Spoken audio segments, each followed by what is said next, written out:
সুপ্রিয় বন্ধুগণ, আঙ্গুর শিল্পী চ্যানেলের পক্ষ থেকে আপনাদের সবাইকে স্বাগত জানাচ্ছি। এই দেখুন, এই গাছের আগার ডালগুলোর পাতা সব মরে গেছে। আরও আগেই মরেছে, 10-15 দিন আগে। তো যে কাজটি আপনারা ভুলেও কখনো করবেন না, আমি সেই ভুল কাজটি করেছিলাম বেশি ভালোর জন্য। দেখুন, আল্লাহর রহমত যে গাছগুলি বেঁচে গেছে, গাছগুলো মরে যেতে পারত। হ্যাঁ, সবগুলি গাছে এই যে কুশিগুলি দেখছেন, এগুলি সব নতুন কুশি। এগুলি সব মরে গেছিলো, পাতা পড়ে গেছিলো, ঝরে পড়ে গিয়েছিল সব পাতা। আমি দেখুন এই যে সব স্তূপ করে রেখে দিয়েছি গাছের গোড়ায়।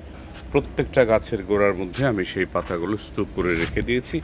অনেকটা মালচিংয়ের কাজ হচ্ছে। তারপরে এটা হচ্ছে বাইকনুর গাছ। আবার পাতাগুলো ফেলে দিতে হয়নি আর কি। কোথায় রাখবো পাতাগুলি? দেখুন, সবগুলি গাছের এই পাতাগুলি ঝরে পড়েছিল। এর পিছনে যে কারণটি, সেই কারণটি যদি আপনাদের বলি, তাহলে হয়তো আপনারা মনে করবেন যে এই কাজটা অনেকেই করেন, কিন্তু আমি যেভাবে যে সিস্টেমে করেছিলাম সেটা ভুল সিস্টেম ছিল। আমি 1 কেজি সরিষার খোলটা বোধহয় বেশি ভালো ছিল না, অনেক পুরোনো ছিল, বাজার থেকে কিনেছিলাম।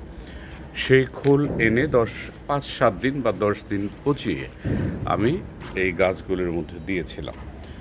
যেদিন খোলগুলো দিলাম, মানে দেওয়ার সাথে সাথে দেখুন সবগুলো, অনেকগুলি গাছের ডালই কিন্তু মরা, যেগুলি জীবন শক্তি অনেক বেশি, যে নতুন নতুন কুশি নিয়েছে, এই নতুন নতুন কুশি নিয়েছে। দেখুন, যেগুলো গাছ এই যে সব স্তূপ করে রেখেছি পাতা, সবগুলি গাছের মধ্যে যে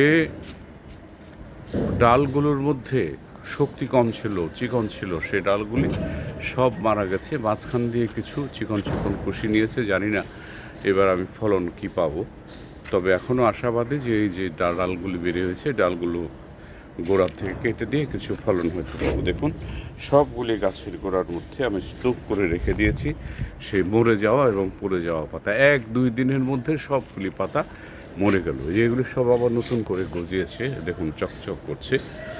কখনো ভুলেও মানে অতিরিক্ত সরিষার খোল আপনারা গাছে দেবেন না।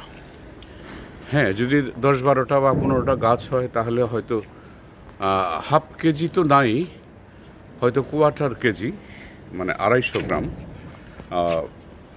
আপনারা দিয়ে তারপরে ওই ভিজিয়ে রাখবেন।